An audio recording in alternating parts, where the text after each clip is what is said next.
एक गांव में 3 अनाथ बहनें रहती थीं, जिसका नाम सीता, गीता और नीता था। तीनों बहनें के माँ बाप बचपन में ही छोड़कर चले गए थे।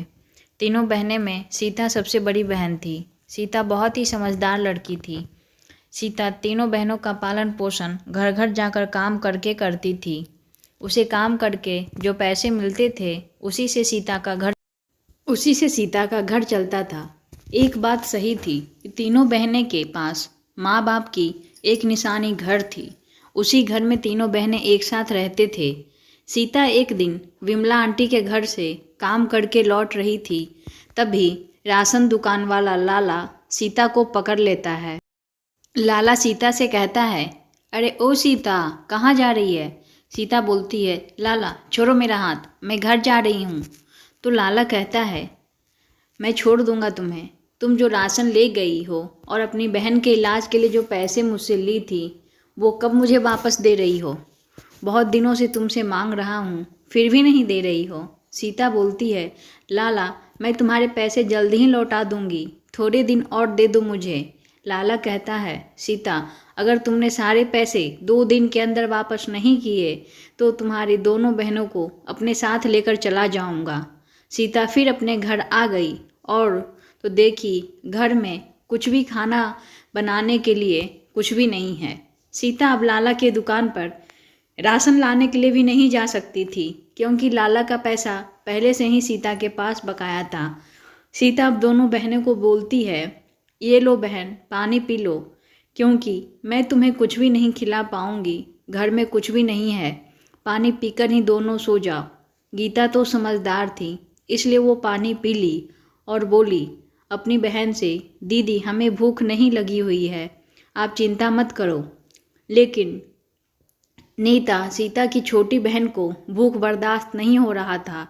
नीता अपनी बहन से बोलती, दीदी हमें भूख लगी हुई है, मुझे अंडे खाने हैं।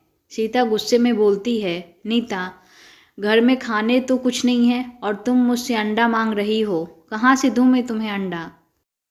नीता भी पानी पीकर रोते हुए सो जाती है। सुबह होती है, सीता अपने काम पर निकल गई। सीता जिस घर में काम करती थी, उसी घर के मालकिन से कुछ पैसे एडवांस में मांगती है।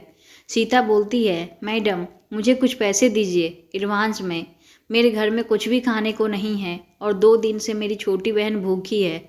मैं आपके घर का सारा काम करके पैसे चुका दूंगी। लेकिन सीता की मालकिन सीता पर ही गुस्से से बोलती है, तुम गरीब का यही है, अगर घर में काम करने दे दो तो तुम्हारा रोज का नाटक शुरू हो जाता है पैसे लेने के लिए। तुम्हें मैं सैलरी देती हूँ ना, एडवांस पैसे नहीं दूंगी, अगर काम करना है तो करो, नहीं तो जाओ। सीता चुप हो जाती है। सीता अपना सारा काम खत्म करके घर आ रही थी तो क्या देखती है कि सीता की पुश्तैनी जमीन बंजर होते जा रहे हैं। उस जमीन पर सीता के पिताजी खेती किया करते थे, लेकिन सीता को खेती करना आता नहीं था। इतने सालों से फसल नहीं लगने के कारण वो जमीन बंजर होते जा रही थी। सीता अपने घर वापस आ गई, सभी सो गए तो उसी रात लाला सीता के घर आता है कुछ आदमी के साथ और उस आदमी से कहता है, जाओ अंदर दोनों छोटी बच्ची को उठा लाओ। सीता जाग जाती है आवाज़ सुनकर। सीता लाला के पास आती है और लाला के पैरों में गिरकर अपनी बहन का भीख मांगती है। लाला बोलता है, ठीक है तुम्हारी बहन को छोड़ देता हूँ, लेकिन इसके बदले तुम्हें अपना ये घर देना होगा। जब तुम पूरे पैसे देना, अपना घर वापस ले जाना। सीता बोलती है, लाला मैं इतनी रात को अपनी बहन को लेकर कहाँ जाऊँगी, सुबह मैं तुम्हें ये घर दे दूँगी। लेकिन लाला एक भी नहीं सुनता है और तीनों बहनों को उसी समय घर से बाहर कर देता है। सीता अपने दोनों बहनों को लेकर निकल जाती है और रात को चलते चलते अपने बंजर ज़मीन के पास आ जाती है। सीता और उसकी बहन वही उसी बंजर ज़मीन पर रात गुजारती है।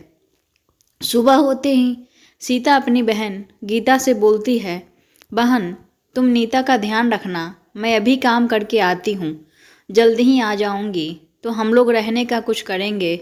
इतना कहकर सीता काम के लिए निकल जाती है, लेकिन जैसे अंदर जाती है तो उसकी मालकिन उसे अंदर आने नहीं देती और बोलती है, मैं एक नए काम वाली को रख ली हूँ, तुम्हारा कोई काम नहीं है यहाँ, दरअसल लाला ने पैसे दिए थे सीता को अपने घर में काम नहीं करने देने के लिए उस औरत को। सीता वहाँ से आ जाती है और अपनी बहन के पास आकर गीता को सारी बातें बताती है। गीता कहती है, अब कहाँ से खाना खाएंगे दीदी, और अब घर भी नहीं है मेरे पास। मम्मी पापा की बहुत याद आ रही है। दोनों बहनें रोने लगती है। फिर थोड़ी देर में सीता और तीनों बहनें लकड़ी इकट्ठा करके लाते हैं। सीता सारी लकड़ी से अपने लिए एक झोपड़ी बना लेती है और उसी में तीनों बहनें अब रहते हैं।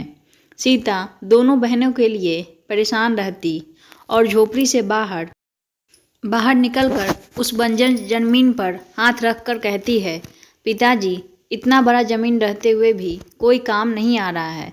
हम तीनों बहनें ऐसे ही भूखे सो रहे हैं। मुझे नीता की हालत देखकर दुख हो रहा है। इतना बोलकर रोने लगती है सीता और उस ज़मीन पर सीता के आंसू गिरते हैं। सीता अब सोने के लिए झोपड़ी में आ गई थी। सुबह हुई, सीता बाहर आई तो क्या देखती है कि उस ज़मीन बंजर पर अंडे का पेड़ लगा हुआ है और उसमें कुल 10 अंडे हैं। पहले तो सीता को विश्वास नहीं हुआ। फिर वो अंडे तोड़ने गई तो देखी वो अंडा ही है। सीता सारा अंडा तोड़ लेती है और तीनों बहनें मिलकर अंडे तोड़कर खाने लगते हैं। आज बहुत दिनों बाद तीनों बहनें ने खाना खाया था। फिर जब सीता बाहर आकर देखी तो फिर से उस पर अंडे आ गए और उसी प्रकार के और बहुत सारे अंडे का पेड़ था। सीता ये सब देखकर बहुत खुश थी। उसने सारे अंडे पेड़ से तोड़कर बाजार में जाकर बेच देती है और उससे बहुत सारे पैसे हो जाते हैं। उस पैसे को लेकर सीता लाला के पास आ जाती है और उसे पैसे दे देती है और अपना घर मांगती है। लाला को भरोसा नहीं हो रहा था कि इतने सारे पैसे इसके पास कहाँ से आए। फिर सीता को उसका घर वापस दे देता है। अब सीता और तीनों बहनें अपने घर में आकर रहने लगती है। उसी रात लाला उस अंडे के खेत में आ जाता है और उस अंडे के पेड़ से अंडे तोड़ने की कोशिश करता, लेकिन जैसे ही लाला अपना हाथ बढ़ाया अंडे तोड़ने के लिए तो सारे अंडे के पेड़ लाला को जकड़ लेता है और उसे नहीं छोड़ता है। लाला बचाओ चिल्लाता है, लेकिन कोई नहीं आता उसे बचाने के लिए और लाला को वो पेड़ सब उसी पेड़ के नीचे, उसी जड़ के नीचे वो धंसते जाता है और लाला की मौत हो जाती है। वहीं पर इसी तरह से तीनों बहनें भी अब अंडे को तोड़कर बाजार में जाकर बेचते और पैसे लाते। देखते ही देखते तीनों बहनें ने एक बहुत बड़ा घर भी ले ली थी। सीता ने गीता और नीता का बहुत बड़ा स्कूल में एडमिशन भी करवा दिया था। अब तीनों बहनें एक साथ खुशी खुशी रहने लगी। दोस्तों, आज की कहानी कैसी लगी कमेंट बॉक्स में ज़रूर बताना। अच्छी लगी हो तो लाइक कर देना। धन्यवाद।